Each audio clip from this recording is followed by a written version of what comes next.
But what we need to talk to Merce about now is what happened at the Emirates today. Arsenal's unbeaten record in the Premier League at home has gone. West Ham doing what they did last season and winning at the Emirates. Last season 2-0, this season 1-0.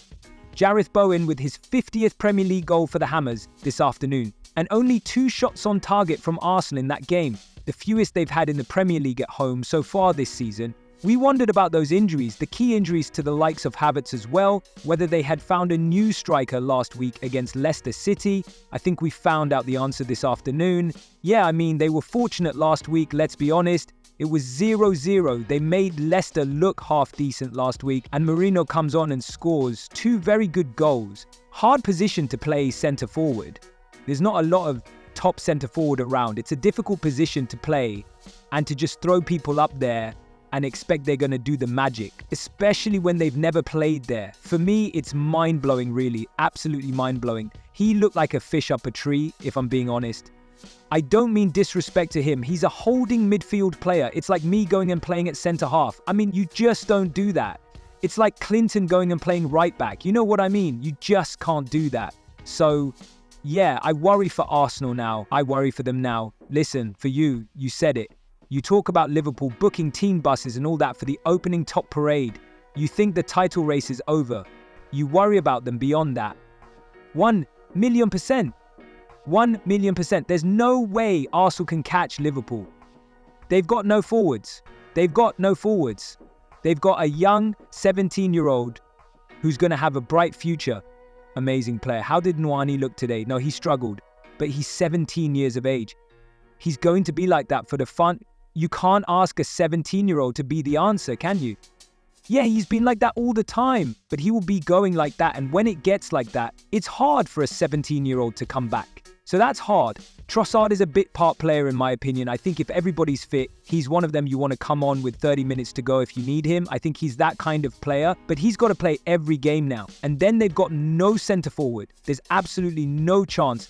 Even if Liverpool got beat 7-0 tomorrow, they still can't win the league. They can't. I see enough today to know that they are going to struggle to the end of the season. How many games have they got left? Well, they've got Nottingham Forest away next, 12 next to come, Man United away, then Chelsea at home. So 12 total they've got left. 12 total games. They do well to win half. Really, they've got nothing going forward, absolutely nothing going forward. I don't mean, it's going to be so easy for a team to defend. I mean, they just played against a West Ham team that, let's be honest, they're not like unbelievable at the back.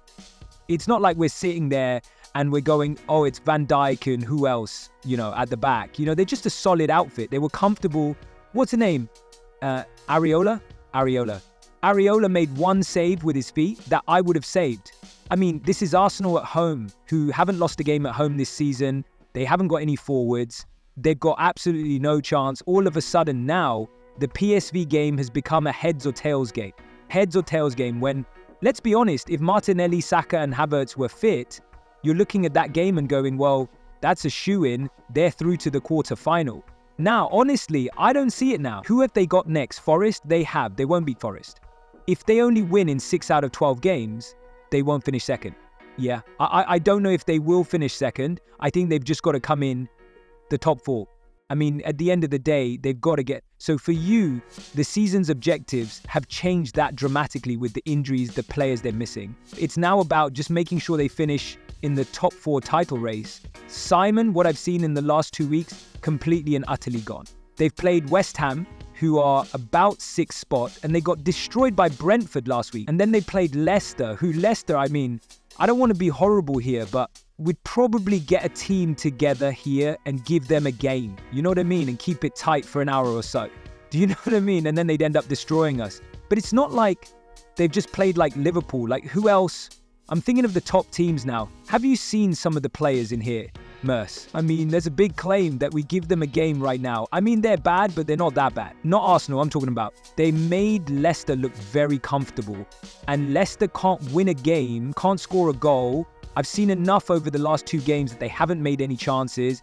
Merinu come on, scored 2. I think before that, I don't think they had a chance against Leicester, or probably had a couple of off chances. So That's 2 games against, no disrespect, 2 pretty average teams, and they've failed to do anything. And listen, their third from last game is that game at Anfield away to Liverpool. From a drama point of view, every neutral hoping there's still something riding on it from everything you're saying. You think that's very, very unlikely. They go to Man United in a couple of weeks. Yeah, that'll be heads or tails. That'll be heads or tails game. Even against that United, I'm telling you, they've got nothing up front. It's absolutely toothless up front, toothless. Like, they've got no centre forward. Centre forward is such a hard position to play. Clinton will tell you, it's such an art, isn't it? You can't just go and throw someone up there and go and do that. It's an art. It is. Look at your face. You love that, don't you? Yeah, for me, I don't see them beating Forest. I'd be shocked if they beat Nottingham Forest. I honestly would be absolutely flabbergasted. Anyone here does not think the title race is now over after this afternoon? I thought it was over. I said to you last week, I was like, they've got no chance. They've lost 4 main attacking players, and then you're left with 3. Yeah, what do you do? It's like you talk about Manchester City defensively. You can't go away to a Real Madrid and expect to win a football match if you can't defend. Other end of the spectrum is Arsenal, like most are saying. If you can't score goals and you don't create chances, you've got no chance at that level. And you can't keep going through transfer windows and not bring in a striker because everyone's been crying out for it. Exactly, after a couple of draws they had in 3 games, Liverpool, I thought the door was ajar. But they had to win today, and then Manchester City had to win tomorrow in the Super Sunday game. That then kicks it wide open. Then you think, hold on a minute, there might be a title race now, and they've tripped up now at home. I always said it's difficult. They've got home games, but they've got home games against teams from London who want to spoil the party, and West Ham have done that. Chelsea have got to go there. Fulham have got to go there. They haven't. Welcome back to You at Home. Welcome back to the Guardian Sports Night. Jonathan New and the Telegraph's chief football writer, Sam Wallace. Okay, Manchester United, the gift that keeps on giving. We're heading to the Mirror, and once again, comments from one of their former players in Roy Keane, laying into Manchester United, it says in David McDonald's piece, and into his start, Bruno Fernandes and his Old Trafford teammates labelling them imposters. Right, Sam, where are we at with this? Because, we've seen this completely inconsistent form with Manchester United, and yet Bruno Fernandes has been, behind a lot of assists and a lot of goals for Manchester United in the recent past, even though their form has been up and down. So how do you see it? Well, I don't think it matters how I see it. I think it's all about how Roy Keane sees it. And he's definitely not having that argument that Bruno Fernandes has saved United. I mean, it was a pretty astonishing debate, and I suppose it's the kind of premium football content that every podcast is reaching for. But Keane is kind of like the protector of the flame at United. He stands, I think, amongst the supporters for everything that was good about that era. He joined in '93, didn't he, after the first Premier League title? And he's such a famous player because, not just because of what he did on the pitch, because of his personality as well. And it was such a kind of impassioned debate with Ian Wright. And I could see where Ian Wright was coming from, because when you watch United, I was at Goodison on Saturday, Fernandes is clearly their most talented player. He is the best signing by a long way of the post-Ferguson era. And I think he probably would have got in a few of those Ferguson teams. He's certainly the only one at the moment that would have done. And so Ian Wright was forming a pretty reasonable argument. But I'm afraid that the years have passed and Keane has just seen enough of this team, and of Bruno in particular. It's funny because years ago they used to say about the Liverpool teams of the 90s and the noughties that there were far too many famous ex-Liverpool players working in punditry. People like Alan Hansen and Mark Lawrenson who were talking about the old days, but that's nothing compared to the number of former Manchester United players who won Premier League titles now talking about the current generation. And it just goes on and on and on. And there's plenty of them on Sky as well. So I think for the United players, the weight of history is pretty heavy indeed. Yeah. We heard from Keane not so long ago, Wayne Rooney as well, weighing in with his views on his former club. Imposters. Jonathan, what do you make of that particular term? Yeah, I guess it's implication of fraudulence. The fact that he's almost stealing a wage. He's cheating the club. Of all the players, of all the United players, I'm playing the game now. Because this is the cycle of opinions and whatever a man says thing on podcasts, and then newspaper prints thing, that man said, and then TV show debates thing, that newspaper said.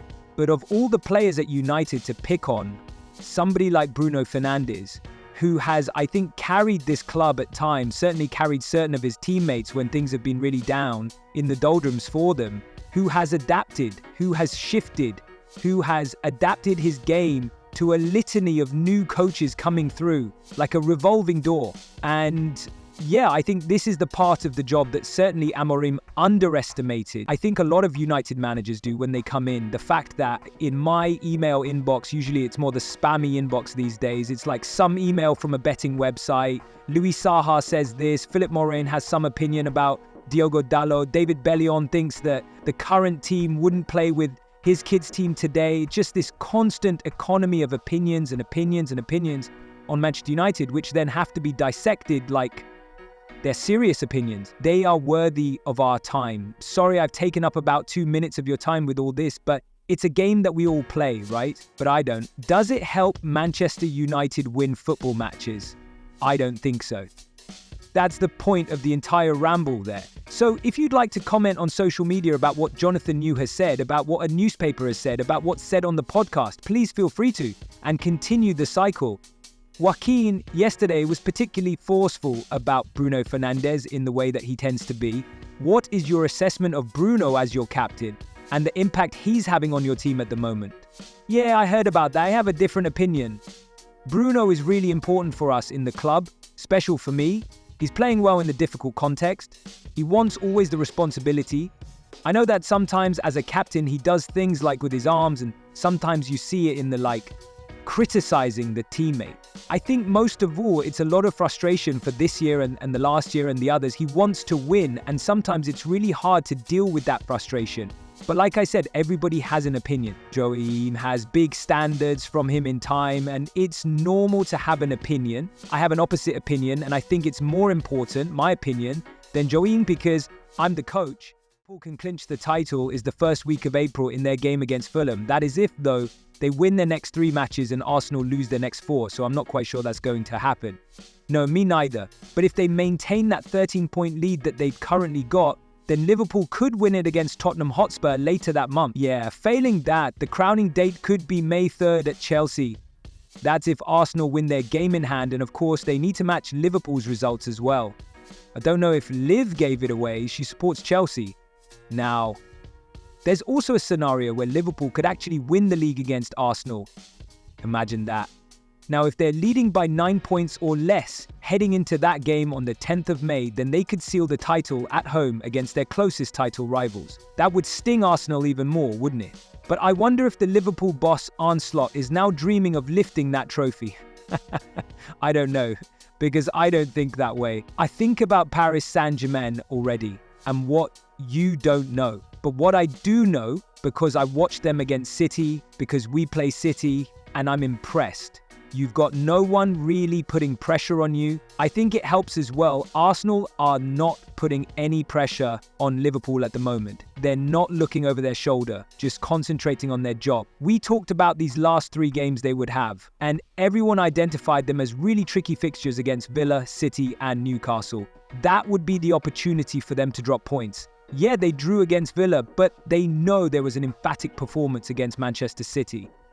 Here's what Liverpool have left then. Just 7 more wins will seal a 2nd Premier League title, and 6 of their remaining matches are at Anfield. Next up, it's Southampton before the Merseyside derby on April 2nd. You can't call it a title race anymore. It's a title procession. You saw that tonight with Liverpool. They were totally in control. Szoboszlai was outstanding in possession, out of possession. Lewis Hall at left back actually did pretty well against Mo Salah, and then he just produces a little bit of magic. So with the Premier League edging closer, just how many trophies might Liverpool win this season?